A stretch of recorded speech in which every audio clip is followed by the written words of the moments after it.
खालिद साहब, ट्रंप की जानिब से जिस तरह पाक भारत जंग में 5 हथियारों के गिरने का एतराफ़ किया गया, उसके बाद से भारत में तो एक खलबली सी मच गई है। अगर सुपर पावर का सदर भी इस बात को दुनिया के सामने कह रहा है, तो बतौर फौजी आप क्या समझते हैं, इससे भारत की अफवाज में उनका मोरल किस हद तक गिरेगा? बहुत शुक्रिया शलिया मुझे इनवाइट करने का। और बिल्कुल आपकी बात ठीक है कि बहुत बड़ी एम्बैरेसमेंट है। इतना बड़ा मुल्क है, इतना माइट है, इतनी बड़ी इकोनॉमी है, 1.4 बिलियन लोग हैं।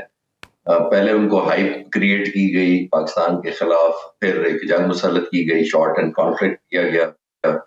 जब जहाजों का नुकसान हो गया तो फिर मैं समझ रहा था कि जितना बड़ा मुल्क है उस हिसाब के ग्रेस दिखाया जाएगा, उस हिसाब से वकार के साथ हिंदुस्तान ये मान लेगा कि हमारा नुकसान हुआ है। लेकिन जाहिर है अब ये बहुत बड़ी एम्बैरेसमेंट है, क्योंकि उन्होंने इतनी ज्यादा एक्सपेक्टेशन अपने लोगों की उनके जहनों में पैदा कर दी कि अब उनको यू टर्न लेना या एक्सेप्ट करना कि हमारा नुकसान हुआ बहुत मुश्किल हो रहा है। बहुत सारे लोग हैरान होते हैं। यहाँ मैं कनाडा में हूँ आजकल, यहाँ पे कुछ लेक्चर्स के सिलसिले में आया हूँ, वही जो पाकिस्तान इंडिया का कॉन्फ्लिक्ट हुआ, यहाँ मुझे इनवाइट किया गया था। तो मैं कल कुछ लोगों से, पाकिस्तानी लोग मुझे मिले इसी एक लेक्चर में, तो मुझसे पूछ रहे थे कि ट्रंप ने आपका काम थोड़ा आसान कर दिया, क्योंकि आप 1.5-2 महीने से कह रहे हैं कि नुकसान हुआ है, लेकिन हिंदुस्तान मानता नहीं है। अब तो ट्रंप भी आपकी मदद जी। को इनडायरेक्टली आ गया, कह रहा है कि वो जहाज गिरे हैं। तो मैंने कहा कि उसके लिए भी ग्रेस चाहिए, लेकिन अगर ट्रंप ने कह दिया तो मुझे तो ये शक है कि हिंदुस्तान को वो वक्त का इंतजार ना करे जब ट्रंप ये भी बता दे कि ये 5 जहाज मैंने हिंदुस्तान के कहे थे, या वो ये भी बता दे कि ये जंग मुसल्लत करने के बाद हिंदुस्तान पहले मेरे पास आया था सीज फायर करने के लिए। तो ये मेरा ख्याल है हाई टाइम है। नौजवान आप जैसे जो लड़के लड़कियां क्रिकेट बड़ा वॉच करते हैं, तो आपने नोट किया होगा जब बॉलर बॉल कराता है, तो जब उसको यकीन होता है कि मेरी विकेट मैंने ले ली है, तो वो छलांग मार के अंपायर की तरफ देखता है कि जनाब मैं देखें मैंने विकेट ले ली है, यानी वो क्लेम करता है। मैं कहना ये चाह रहा हूँ, तो आज एक खिलाड़ी एक क्रिकेट का क्लेम नहीं छोड़ता। हिंदुस्तान कहते हैं लोग, अब कहना शुरू हो गए हैं कि ये तो नहीं कहा कि हिंदुस्तान के जहाज गिरे हैं, तो वो तो किसी के भी हो सकते हैं। तो ना हिंदुस्तान ने कभी क्लेम किया, पाकिस्तान पहले दिन से 6-0 कह रहा है। वो उनको, मेरा ख्याल है वक्त आएगा, शायद इससे भी ज्यादा एम्बैरेसमेंट है, तो मेरा मशवरा या सजेशन होगी, और मेरी आवाज बड़ी छोटी है, कि वो मान के एग्जिट कर जाएं, बेहतर होगा उनके लिए शायद। राइट सर, जिस तरह से दुनिया में एम्बारसमेंट उठाई जा रही है, अब हम देख रहे हैं कि मुख्तलिफ ममालिक ने भारत से जो दिफाई मुआहदे किए थे वो उनकी भी मनसूखी की जानिब जा रहे हैं। जैसे ब्राज़ील ने आकाश मिसाइल का मुआहदा मनसूख किया है, उससे भारत के हथियारों की इंडस्ट्री और उनकी दिफाई साख को किस हद तक डेंट पड़ेगा? चलिए देखिए, हिंदुस्तान की जो डिफेंस इंडस्ट्री है उसकी उस तरह क्रेडिबिलिटी पहले भी मैं नहीं देख पा रहा था, जंग से पहले भी। उसकी वजह ये है कि उन्होंने पहला जहाज 1985 में सोचा था कि तेजास जहाज बनाएंगे, उनके अपने मुल्क का बना हुआ होगा, ये लाइट कॉम्बैट एयरक्राफ्ट होना था। 1985 से लेकर आज 2025 हो गया, 40 साल हो गए हैं, वो सिर्फ 40 जहाज बना सके हैं। और वो जहाज भी इस दफा जंग में हमारे खिलाफ 2025 मई में हिस्सा नहीं ले सके, क्योंकि वो फिट नहीं थे कॉम्बैट के लिए। वो बॉर्डर से दूर, उन्होंने श्रीलंकन बॉर्डर के पास 2 स्क्वाड बनाए हुए हैं, वहीं उड़ते रहे, पाकिस्तान की सरहद के करीब नहीं आए। दूसरी तरफ एक देखिए, 1985 के मुकाबले में 1995 में पाकिस्तान ने JF-17 थंडर बनाने का सोचा, हिंदुस्तान के 10 साल बाद। आज 30 साल में अल्हम्दुलिल्लाह हमारे पास 200 के करीब JF-17 थंडर पाक फिजाइया का हिस्सा है, और इस कॉन्फ्लिक्ट में उन्होंने हिस्सा भी लिया। तो उनका ट्रैक रिकॉर्ड तेजस का भी इतना अच्छा नहीं है। उनके एयरफोर्स चीफ जो है AP सिंह, उन्होंने फरवरी में भी कहा, और फिर 30 मई को भी उन्होंने कहा कि मैं जब साइन कर रहा होता हूं तो मुझे पता होता है कि ये मुझे डिलीवर टाइम पे नहीं होगा। और फिर उन्होंने शिकायत के सेंस में कहा था फरवरी 2025 में पब्लिक सेमिनार में, कहीं छुप के नहीं कहा था, उसमें उन्होंने कहा था कि हमने तेजस का ऑर्डर 40 जहाजों का 2016 में दिया था, और आज तक हमें एक जहाज नहीं मिला।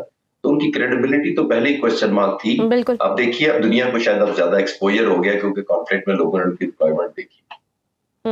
नो डाउट कि क्रेडिबिलिटी पे तो बहुत बड़ा क्वेश्चन मार्क पड़ गया हुआ है। खालिद साहब, भारत की जिस तरह दुनिया में बदनामी हो रही है वो तो हमें भी नजर आ रहा है, उनका फ्रस्ट्रेशन लेवल भी बढ़ रहा है। जैसा कि भारत ने एक झूठा प्रोपेगेंडा किया कि ऑपरेशन सिंदूर में उनके मिसाइलों से पाकिस्तान की न्यूक्लियर साइट किराना हिल्स को नुकसान पहुंचा है। क्या ऐसे इल्जामात से भारत मजीद अपने लिए बदनामी नहीं कमा रहा, और पाकिस्तान को इसका जवाब कैसे देना चाहिए? जी, आप शायद ये बिल्कुल ठीक कह रही हैं। उनको कुछ समझ नहीं आई, तो उन्होंने न्यूक्लियर का इशू करके कि पाकिस्तान के न्यूक्लियर इंस्टॉलेशंस को नुकसान पहुंचा है, दुनिया की तवज्जो हासिल करने की कोशिश की। हालांकि पाकिस्तान का ना तो करियाना पहाड़ियों पे कोई ऐसा न्यूक्लियर इंस्टॉलेशन है और ना ही हमारी कोई भी इंस्टॉलेशन जो और जगहों पर है इतनी कमजोर जगह पर एक कमजोर बनाई गई है कि वो एक बॉम्ब का या एक वेपन का निशाना ना ले सके। ऐसी कोई बात नहीं थी।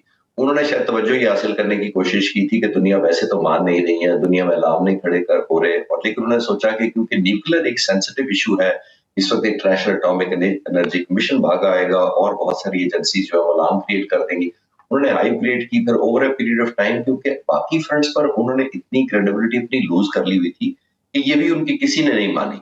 तो मेरा ख्याल है कि हिंदुस्तान को वो सोमो रेसलर की तरह जो इतना बड़ा पावरफुल है, सोमो वो लड़ाई जरूर कर सकता है, पहलवानी रेसलिंग कर सकता है, उसको रियलाइज करना चाहिए कि सिर्फ साइज बड़ा होने से आप क्रेडिबल नहीं होते। उसका बिल्कुल। मतलब ये नहीं होता कि आप सोमो रेसलर है तो आप स्विमिंग में भी अच्छे होंगे, आप बैडमिंटन में भी अच्छे होंगे। और तो आई थिंक सर दूसरा, जस्ट टू ऐड अपने काम कि राफेल हासिल करने से जरूरी नहीं है कि आप जंग जीत जाएं।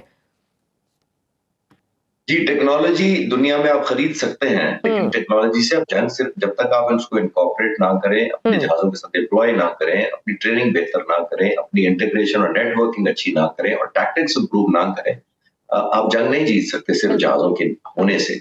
पाकिस्तान के पास भी J-10C एक स्क्वाड्रन था सिर्फ, आप नोट करेंगे हमने भी कोई अमेरिका के राफेल या बेस्ट ऑफ F-35 या कोई और स्टेल्थ नहीं खरीदे थे, लेकिन उनके 3 साल बाद 2 साल बाद खरीदे थे।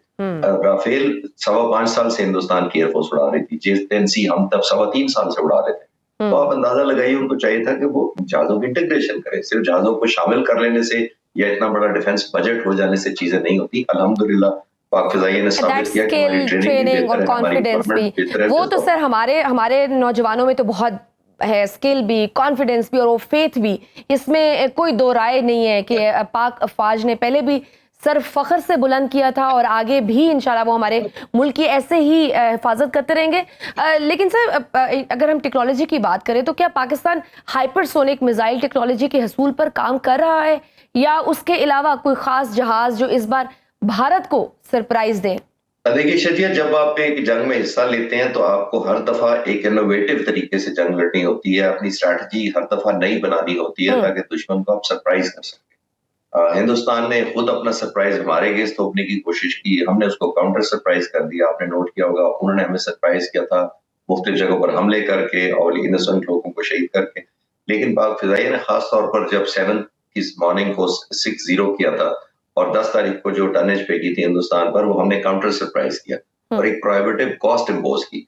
जंग जब भी आप लड़ेंगे, आपने या स्ट्रैटेजी भी नहीं लड़नी है और अपने दुश्मन को इतनी बड़ी कीमत देने पर या उठाने पर मजबूर कर देना है कि वो आपसे जंग जारी ना रख सके। बाखबर रहिए हर जगह, हर वक्त, बर वक्त। अभी सुनो न्यूज का यूट्यूब चैनल सब्सक्राइब करें और बेल आइकन पर क्लिक करें और जानिए मुल्की और गैर मुल्की हालात व वाकयात यकीन के साथ।